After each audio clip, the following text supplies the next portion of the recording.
First, I'm going to describe a first trimester medical abortion. This is a procedure in which the mother swallows pills in order to terminate her baby, and it is performed up to the 9th week of pregnancy. The procedure involves 2 steps. Step 1. At the abortion clinic or doctor's office, the woman takes pills which contain mifepristone, also called RU46. RU46 blocks the action of a hormone called progesterone. Progesterone is naturally produced in the mother's body to stabilize the lining of the uterus. When RU46 blocks progesterone, the lining of the mother's uterus breaks down, cutting off blood and nourishment to the baby, who then dies inside the mother's womb. It is important to note that even after it has been taken, it is possible to reverse the effects of RU46 and save the baby if progesterone is administered. The sooner, the better. Step 2. 24 to 48 hours after taking RU46, the woman takes misoprostol, also called Cytotec, that is administered either orally or vaginally. RU46 and misoprostol together cause severe cramping, contractions, and often heavy bleeding to force the dead baby out of the woman's uterus. The process can be very intense and painful, and the bleeding and contractions can last from a few hours to several days. While she could lose her baby any time and anywhere during this process, the woman will often sit on a toilet as she prepares to expel the child, which she will then flush. She may even see her dead baby within the pregnancy sac. At 9 weeks, for example, the baby will be almost an inch long, and if she looks carefully, she might be able to count the fingers and toes. After she has disposed of her baby, the woman may have bleeding and spotting for several weeks. If failure occurs, she will usually be offered a surgical abortion. For the mother, first trimester surgical abortion called suction D&C, dilatation and curettage. This is the most frequently performed abortion and is used typically from 5 to 13 weeks of pregnancy. After administering anesthesia, the abortionist uses a speculum like this. This is placed inside the vagina and opened using this screw on the side, allowing the abortionist to see the cervix, the entrance to the uterus. The cervix acts as a gate that stays closed for the duration of pregnancy, protecting the baby until it is ready for birth.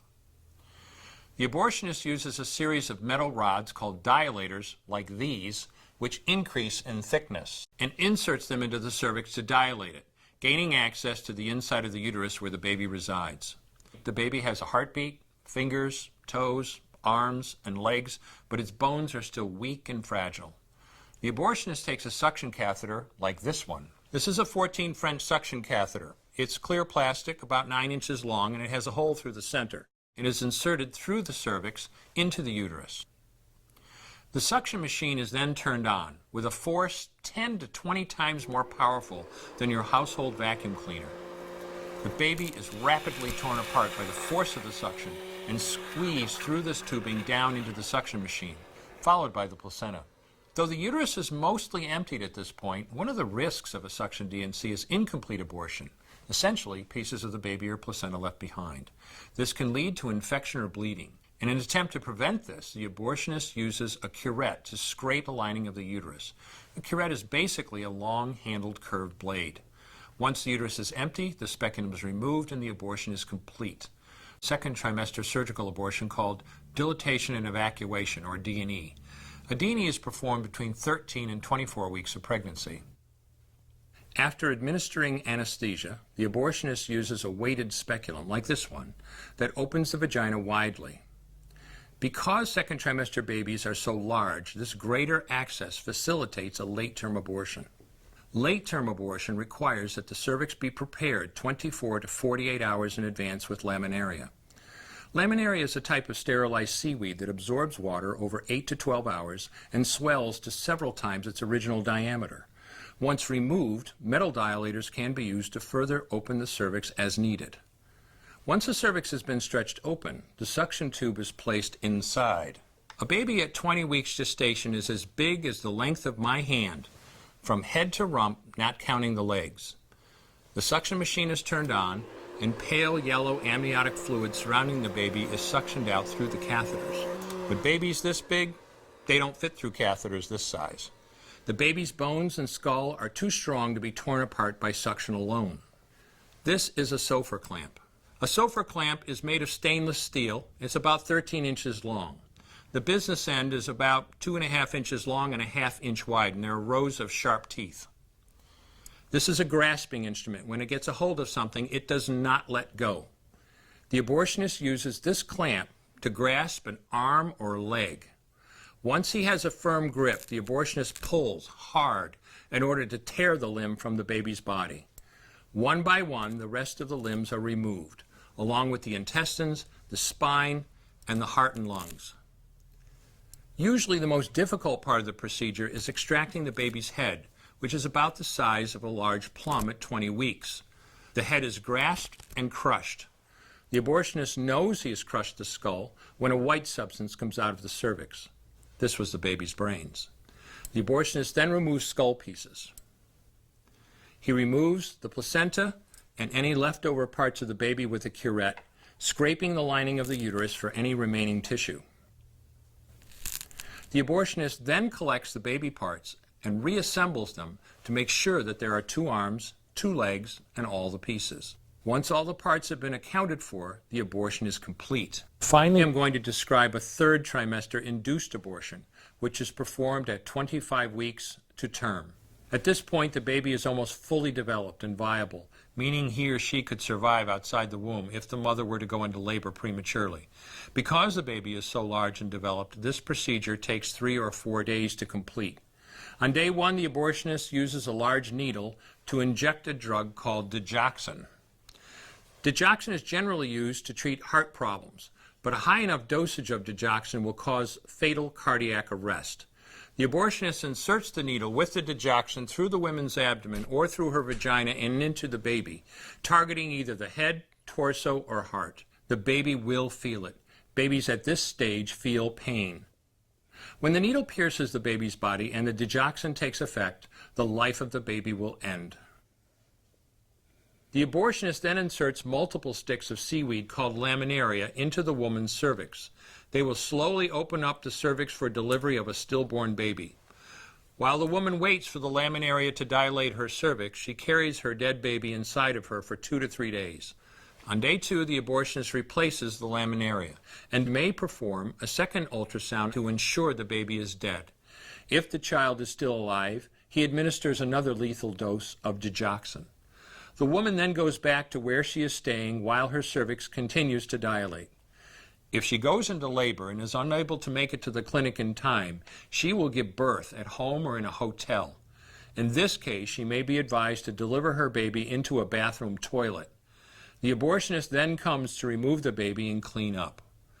If she can make it to the clinic, she will do so during her severest contractions and deliver her dead son or daughter. If the baby does not come out whole, then the procedure becomes a D&E, a dilation and evacuation, and the abortionist uses clamps and forceps to dismember the baby, piece by piece. I'm Dr. Anthony Levatino, and in the early part of my career as an OBGYN, I performed over 1,200 abortions. One day, after completing one of those abortions, I looked at the remains of a preborn child whose life I had ended, and all I could see was someone's son or daughter. I came to realize that killing a baby at any stage of pregnancy for any reason is wrong. I want you to know today, no matter where you're at or what you've done, you can change. Make a decision today to protect the preborn. Thank you for your time. I will no longer do any more abortions. When you finally figure out that killing a baby that big for money is wrong, that it doesn't take you too long to figure out it doesn't matter if the baby is this big or this big or this big or maybe even this big, it's all the same. And I haven't done any since then, and I never will. Today, I'm going to describe induction abortions, generally done from 22 weeks to term at 39 weeks. Because the child is so large and developed, an abortion procedure at this point takes 2 to 3 days to complete. And due to the risks and the need for monitoring, this procedure is generally done in the hospital or a surgery center. On day 1, mifepristone is given orally. Mifepristone blocks the pregnancy hormone progesterone, causing the lining of the uterus to degenerate, starving the fetus of vital nutrients and oxygen. Mifepristone alone doesn't necessarily kill the fetus, so fetal demise is often induced beforehand. This is often only done for babies 20 weeks or older. A syringe with a large needle is filled with a drug called digoxin. Digoxin is used to treat heart problems, but an overdose of digoxin will cause fetal cardiac arrest. A long needle is inserted through the woman's abdomen or vagina, and the digoxin is injected into the fluid surrounding the fetus under ultrasound guidance. The fetus doesn't die immediately, which is why this is normally done 1 or 2 days beforehand. For the drug to be more effective, the abortion doctor can also inject the digoxin directly into the fetus, targeting either the body, heart, or umbilical vein. Potassium chloride can also be used to induce fetal demise more immediately. The fetus usually dies within 24 hours of the injection of digoxin. If the fetus doesn't die within 24 hours, the injection can be repeated. Death is normally confirmed by ultrasound before the start of delivery. On day 2, 24 to 36 hours after the mifepristone, the woman is given misoprostol either orally or vaginally, causing her to go into labor. The misoprostol dose can be repeated every 3 hours up to 5 times. Usually, after 24 hours of starting the misoprostol, the woman will vaginally deliver the fetus. If the woman is having trouble delivering, she may be given a synthetic hormone called Pitocin to promote labor. Once the fetus and the placenta have been delivered and the bleeding is under control, the abortion is complete. The purpose of an elective abortion is to ensure the delivery of a dead fetus. On the other hand, if a baby is wanted and the mother's health is in danger, the obstetrician induces labor or does a C-section and will have a neonatal specialist present to take care of the baby. As I mentioned at the beginning, I used to perform abortions. At the time, I truly believed I was helping women. Over time, however, I realized that abortion doesn't just end a pregnancy, it ends the life of an innocent, unique human being. As I cared for women in my OBGYN practice, I also learned how abortion harms women. I stopped doing abortions and I became a pro-life advocate. YouTube. Today I want to talk to you about something quite uncomfortable. Not something political, not something partisan, something moral. Elective abortion. Not miscarriage, not tragic medical emergencies, not heartbreaking cases where doctors are fighting to save a mother's life. I'm talking strictly about the intentional ending of a healthy, developing human life for non-medical reasons. And I believe it's wrong. Not because of politics, not because of control, but because of what science says. Because of what reason tells us, and because of what faith reveals about human life. The scientific reality we can't ignore. At fertilization, a new human organism begins. This isn't religious language, it's embryology. Now at that moment, the sperm and the egg unite. A new life forms, a unique DNA sequence, a distinct genetic identity, the inherent ability to grow, develop, and mature. This isn't a potential human, it is a human with potential. By 6 weeks, a heartbeat can be detected, and by 8 weeks, major organs are forming. By 10 to 12 weeks, the baby has fingers, facial features, and measurable brain activity. From that first cell onward, it is the same human life, simply developing. Size does not determine value. Dependency does not determine value. Location does not determine value. If it did, none of us would have had rights at some point. The dangerous standard of wantedness. Now, one of the quiet truths in the abortion debate is whether a child lives or dies often depends on whether they are wanted. But human value cannot depend on being wanted. If value is based on desire, then it's conditional. And conditional value is not real human equality. Human rights should not begin when someone else approves of your existence. That's just crazy. They should begin because you are human. Scripture speaks clearly about the life in the womb. Psalm 139 says, "You knit me together in my mother's womb." Jeremiah 1:5 says, "Before I formed you in the womb, I knew you."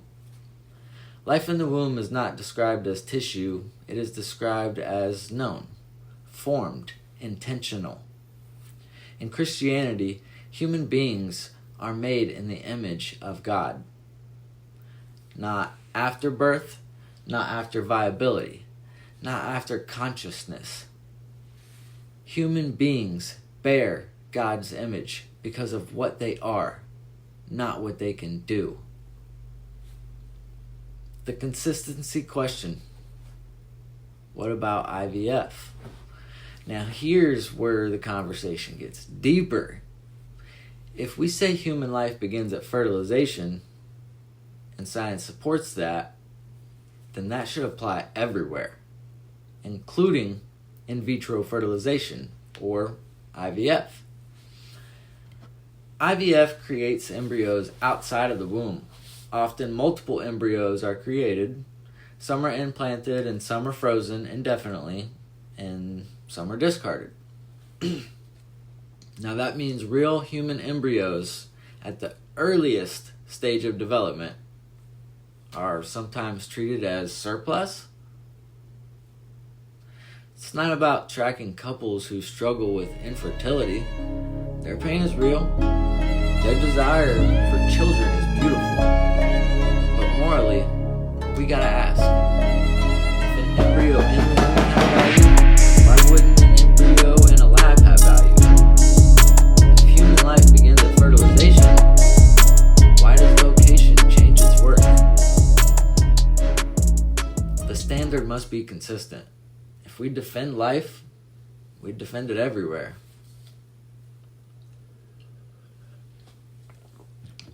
Compassion without compromise. Hard circumstances are real. Unplanned pregnancy can feel overwhelming. Infertility can be devastating. Medical diagnosis can be terrifying.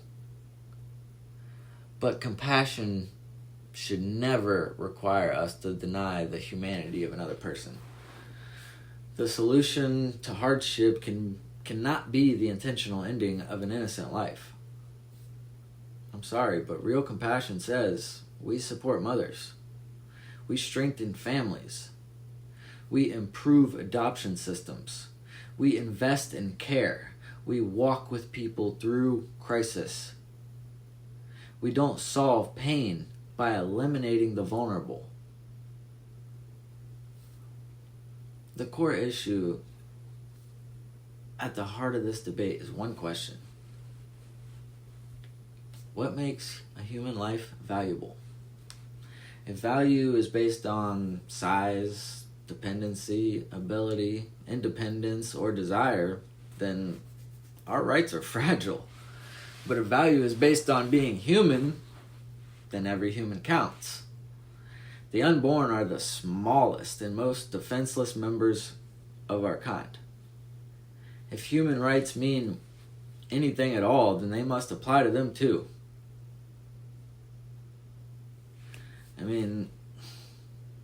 This isn't about politics. It's not about control. It isn't about punishment. It's about whether human life at every stage has inherent worth. Science shows a new human life begins at fertilization. Reason shows development doesn't determine dignity. Faith shows life is sacred. If we truly believe in equality, then that equality must start at the very beginning. I'm Greg. Thank you for listening.